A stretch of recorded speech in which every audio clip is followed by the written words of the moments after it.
How do you compare the situation back then to what it is back now? And our mission is to securely bring the world into Web3. I know that this is also going to anger some people. I'm still a huge DeFi fan. I think DeFi just needs to get better, more prolific, and make the use cases more well-known and integrated with better products.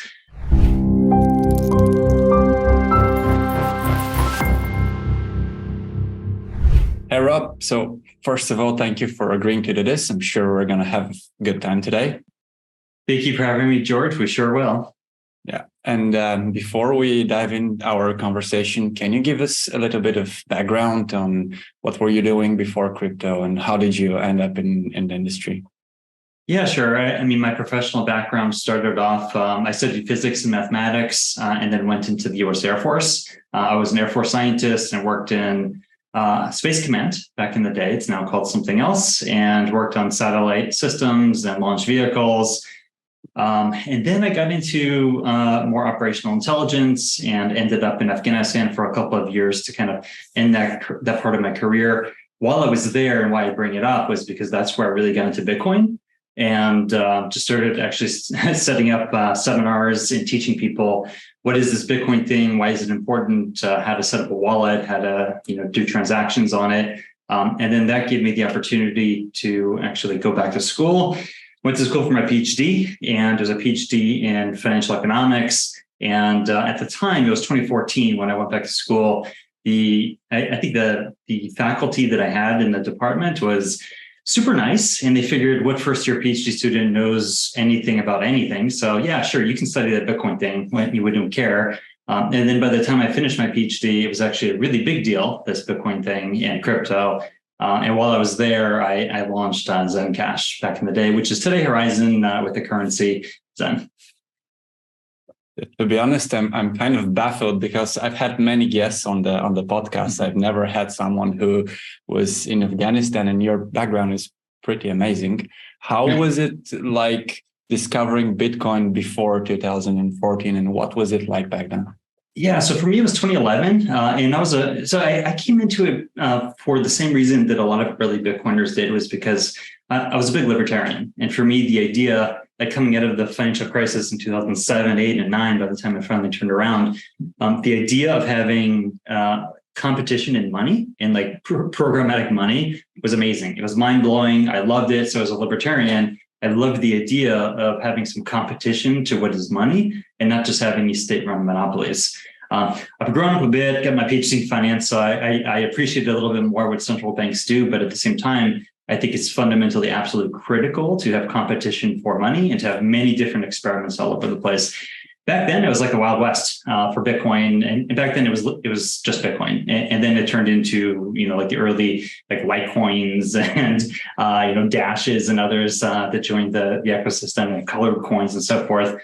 You had Mt. Gox, that was pretty scary at the time, but you can see like this classic and constant juxtaposition between greed and fear going on. Like when people realize, oh, something's going wrong with Mt. Gox, but I could buy Bitcoin at 50% discount. People kept doing it, even they knew something was wrong with Gox, and then they got Goxed. So that all that to say that in the early days, it was really a lot of people that were ideologically aligned-ish, in that we wanted to create something new. We were all really excited about it, and trying to figure out how do we pitch in and play our part. Do you think how do you compare the situation back then to what it is back now? Because you can see this sort of tribalism within the Bitcoin community, right? On one hand, we have those who are Bitcoin purists, so to say. They don't want to change the code. They don't want anything to change at all. And on the other hand, for this past year, we have this new movement centered around Ordinals and expanding the use cases for a Bitcoin's network. What's your stance on that? How do you view it? We've always had this sort of tribalism. And in fact, I think in the early days, it kind of made more sense than it does today. Today, in my opinion, it doesn't make sense. And I do have strong opinions on the maximalism, the tribalism, like even beyond Bitcoin into crypto. So the maximalism no longer makes sense. Back in the day, there was this idea of network effects, and just like any other social network where you're getting people together around the world, Right. You want to have network effects. You want to have a critical mass, and then that kind of like generates its own demand, and then it has this own like stickiness, and prevents people from switching over. So people would get pissed or get mad, right. I should say. Let me be a little more diplomatic. They would get mad when others like Litecoin would jump out there, or Dogecoin back in the day was literally just fun, meme, which somehow has a lot of value today, but actually real activity around it. But the idea was people didn't like these other experiments because they thought it was taking away scarce resources from what could be a great Bitcoin. Right. Now we realize, and especially like as an entrepreneur in this industry now, building out different protocols, you realize that every single protocol, just like any piece of software, any system, has a set of real options or design choices that people can make or not make.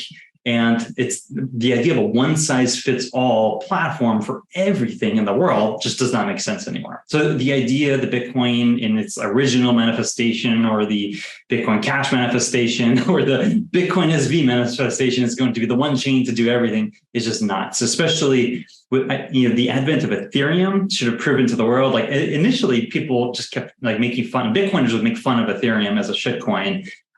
Because most of them didn't understand the power of a virtual machine, actually compiling bytecode down to a blockchain. Now we all see that. Now we all see that there's like massive value in Ethereum, there's massive value in smart contracting, and now there's other value in these trade-offs that we can make in this like kind of blockchain trilemma around security, decentralization, and what's the third one is like speed, I think, right? Or right. Speed, or pick your dimension of utility, right? Like we all have to make trade-offs. And the idea that one chain or two chains or three chains is going to do everything is, I think, a little bit outdated.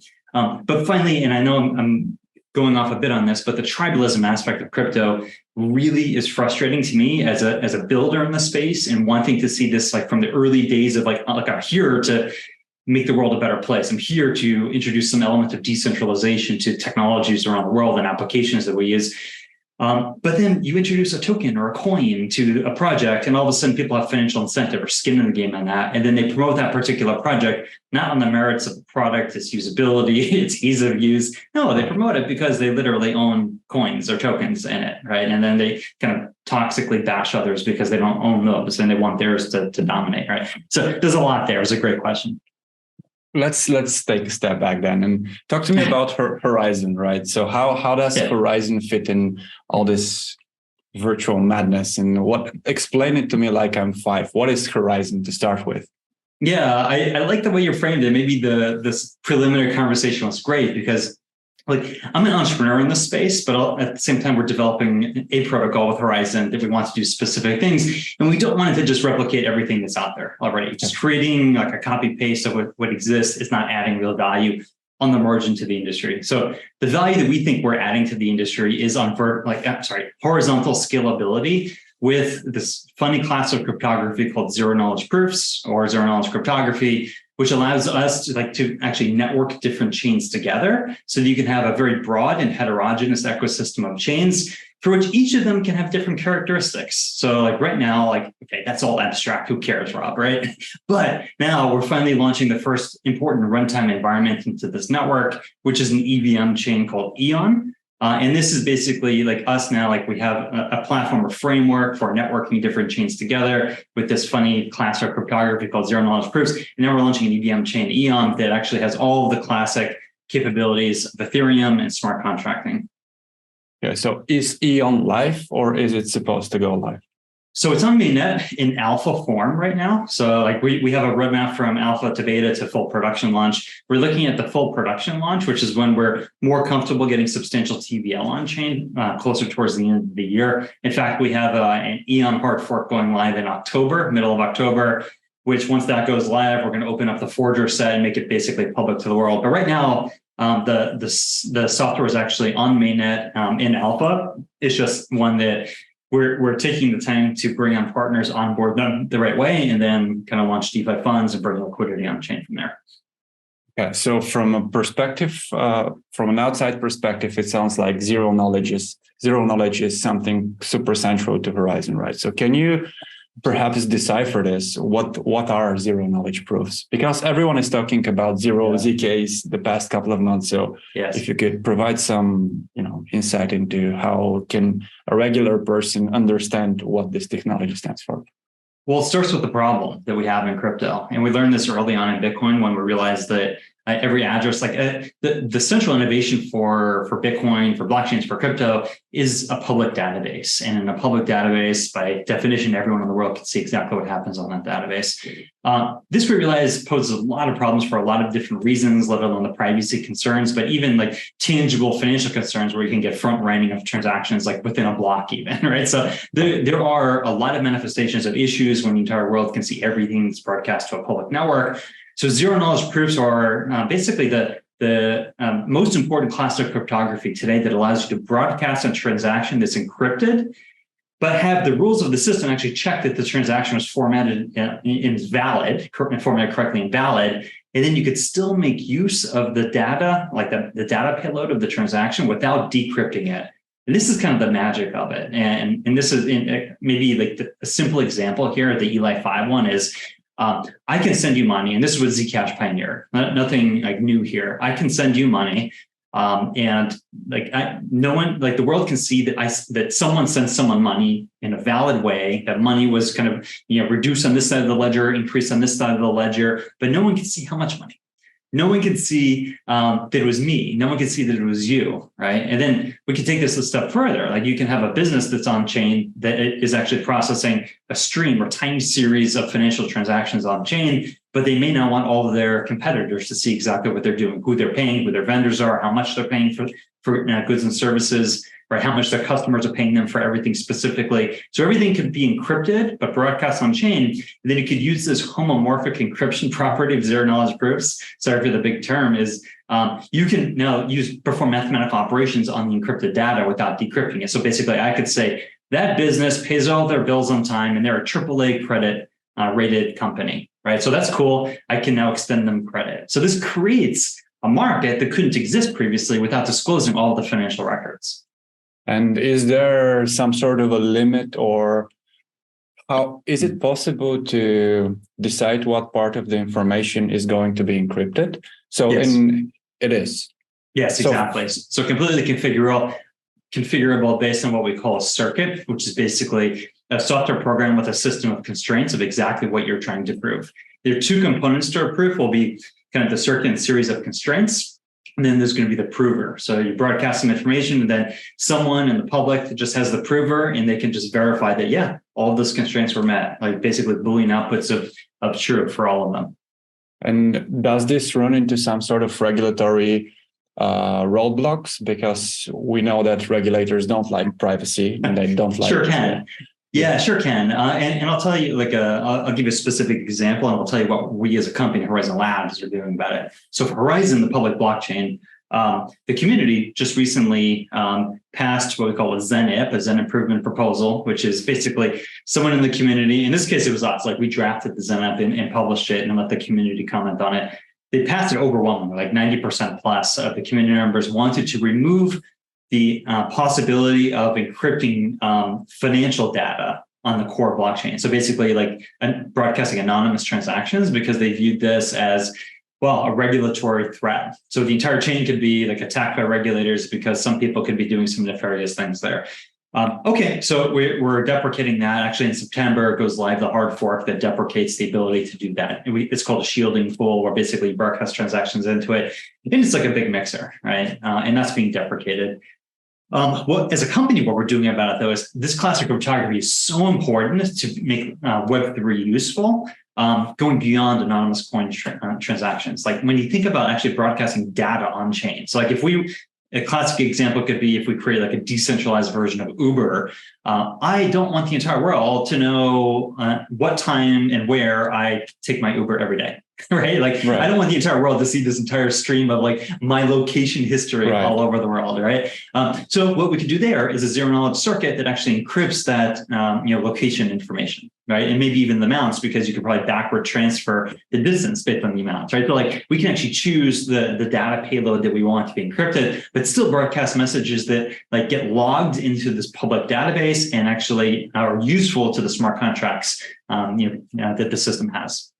So, for example, the world can know that you took a Uber, you paid for it, but they might not know where did you go and where did you come from. Exactly, or even that it was me. So the world can see that someone took an Uber ride somewhere. So there's so there's a transaction. Someone took a Uber, paid X amount of money for it, but nothing beyond that.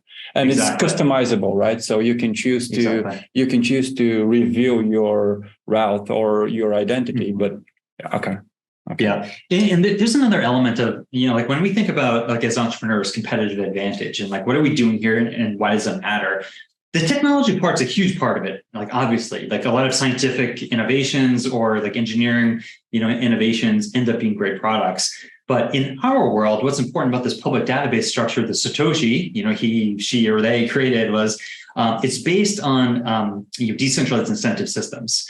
And the incentive systems themselves are just as important as the technology, because this is what actually drives these systems. And like what we're doing at Horizen isn't just creating these like zero knowledge proof circuits and getting them out there, but with this Eon chain that I mentioned before, we're also going to be launching a really innovative and clever system of incentives for different participants that we think are extremely important on like an EVM ecosystem, from developers to liquidity providers to protocols that end up like launching like swaps and borrow lend protocols and so forth. And creating this kind of like very intricate system of incentives that like helps the whole thing operate in a way that I think will bring competitive advantage to Eon. Okay, so Eon, let me see if I got that right. Eon is a chain, right, that allows participants in the face of, let's say, developers to come on board and start building applications of various types using the toolkit that you guys provide, which includes the ZKs and yeah, exactly. And importantly, because it's an EVM, we've integrated in already a bunch of the most important EVM toolkits out there. So you don't even need to use ours. In fact, as a protocol dev shop, I prefer not to get into like all of the tools business. In fact, we integrate in, say, like Third Web, right, as an example, or Hard Hat or Truffle, just so that people can actually develop without having to rely on our tools, but relying on the best tools that already exist out there. Okay. And talk to me about the Zen token. What does it do? Why do you need it? Yeah, so Zen is the original cryptocurrency of this Horizen ecosystem. And maybe the architecture matters here in the sense that like there's this Horizen main chain, original blockchain that is Horizen. And this has Zen, the cryptocurrency. What we've created and like our innovation in the market is this kind of like snark-based or zero knowledge proof based like networking system for different chains. And Eon is one of these chains in that network. Now, Zen is actually like what it means to be a chain in the network is that Zen and then soon other digital assets and information can be transferred between different chains in the network, right? So today, Zen can go from the main chain to the Eon chain and back. Zen's really important for mining on the main chain for security.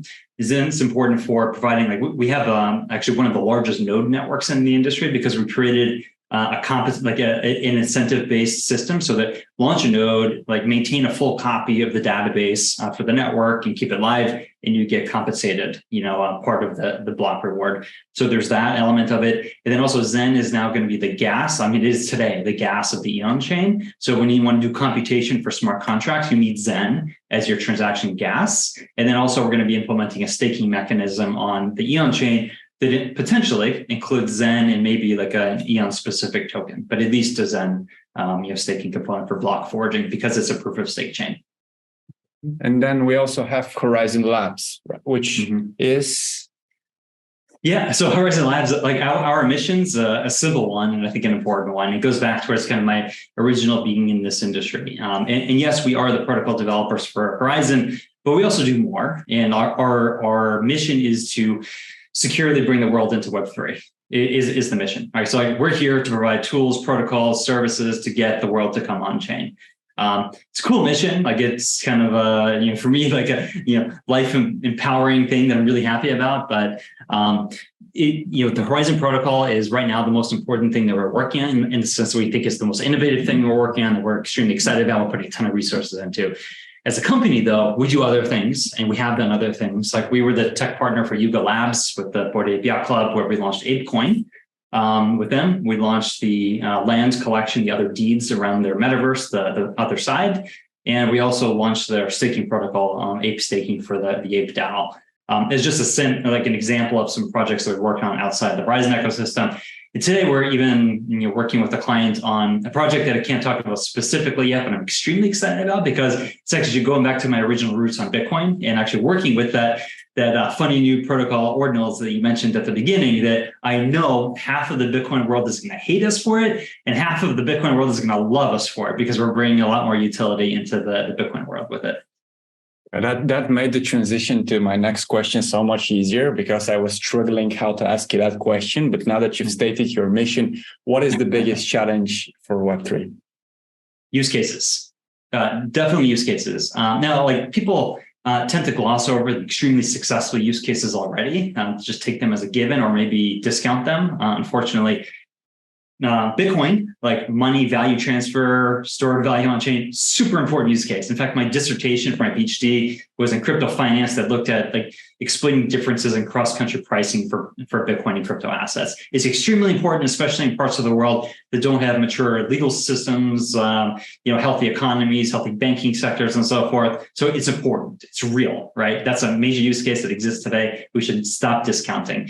Secondly, DeFi, smart contracts, the idea of like a digital asset like an NFT that is actually unique and scarce. These are really important use cases, but still going beyond that, because these things exist. As a Web3 guy, I take them for granted, even though we have to apply them in many other places around the world. But where we always get like a blank stare, in my company, like set up an enterprise division earlier in the year where we'll work with enterprise and governments.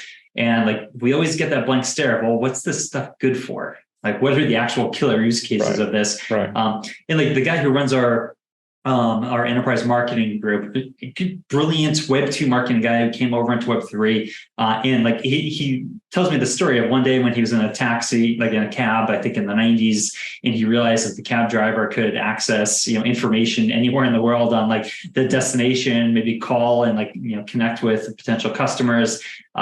He realized internet's a really big deal. Internet provides tangible, like unquestionable value, even though there were economists back in the day that famously said, who's going to use email? It's pointless, right? Like they ended up being completely wrong. And I think that that's exactly where we are today, is that we're in this like weird phase of our industry where there are clearly some extremely amazing use cases, like the idea that anyone in the world can have like a DAI-based bank account or deposit account is amazing. Right? You don't need to have a bank account in New York or Switzerland in order to have like a secure smart contract based savings account or deposit account you can earn interest on.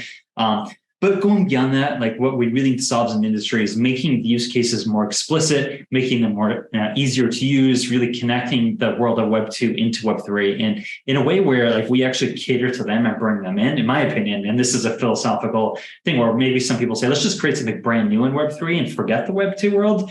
That's one strategy. The other strategy is to look at what their systems are today and create interesting hooks to get them on seamlessly into Web 3. And you also mentioned that you worked with Yuga on the Bored Apes project. Building on what you just said, perhaps NFTs and specifically the Bored Apes were one of the most decisive and the critical factors into driving a huge number of people and into our industry. And it's probably, I know that this is also going to anger some people, but it's probably safe to say that without Bored Apes, the market wouldn't be exactly what it is today. And it can show you exactly how much power can just one simple thing, deliver. And I guess my next question would be, where do you think this next wave of adoption will come from in your eyes? What do you think? That's a really, really good one. There's different theses out there. Some people talk about DAOs and DAO technology as being a big one. Like some of the really smart people that I know from like the Bitcoin OG days are really banking on DAO technology as being important. I'm still a huge DeFi fan. I think DeFi just needs to get better, more prolific, and make the use cases more like well-known and integrated with better products. Going beyond that, like I think, so you're right, the Bored Apes and then like the other, blue chip NFT collections that launched in the last cycle, what they did differently. So like I'm biased as a finance guy myself, but like what really changed was bringing like media, bringing artists, bringing creators, content creators, bringing like music creators, like bringing them into our world of Web3, I think was a fundamental shift. That Pandora's box is open. It's not going away. I think if we could just get better at kind of like melding like the tools from like DeFi into, this world of creators and this creator economy, I think that's huge. And I think that will be explosive. So that's one thing that like we're kind of focused on there. The other is like there's like tangible pragmatic things, like all eyes are on, say, like these different ETFs from large financial institutions that are pending in the SEC. Probably has to approve that at some point, right? Like they can't delay forever. They're launching overseas right now. So getting more institutional capital on chain will just almost in a way like mechanically increase valuations in the industry, which then has spillover effects across the industry. So we'll see how it goes. I think regulatory clarity might be like the next big catalyst, if anything. And then there's other macroeconomic things like if inflation ends up not destroying the world, which it probably won't, and if interest rates end up kind of plateauing in a way, like this could be extremely bullish for risk assets and Web3. Okay. And what is the thing that you're most excited about?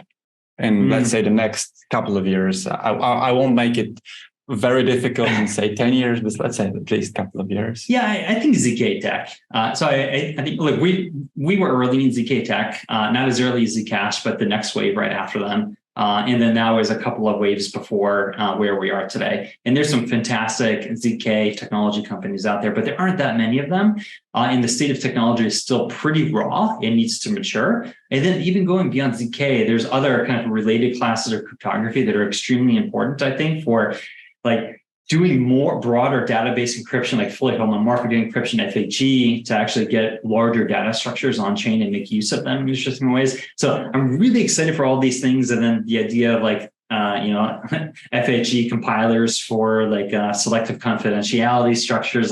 And I know this may sound like, a bunch of buzzwords to a lot of people, but the summary is there's some really interesting things going on in the world of cryptography as it relates to Web3 these days. And as these innovations go from scientific discoveries into products, I think it's going to like unleash a wave of innovation and a wave of potential with this decentralized database technology that we call Web3. Okay. Well, Rob, I think that pretty much sums it up. I had a lot of fun chatting about what we did. And can you tell us perhaps where can our audience find you and find more about Horizen? Yeah, I appreciate that. So, Horizen.io is kind of a one-stop shop for everything. I will say, like, community is really important to us, and I'm on Discord every day with our communities. Like, we have deep debates and discussion and just fun with each other. I recommend anyone who might be interested in anything that I'm saying, just pop in. Go to our website, Horizen.io, and you'll find our Discord server there. Join. Let's chat and let's have some fun talking about Web3. Well, once again, thank you so much for this. I appreciate it, George. Thank you.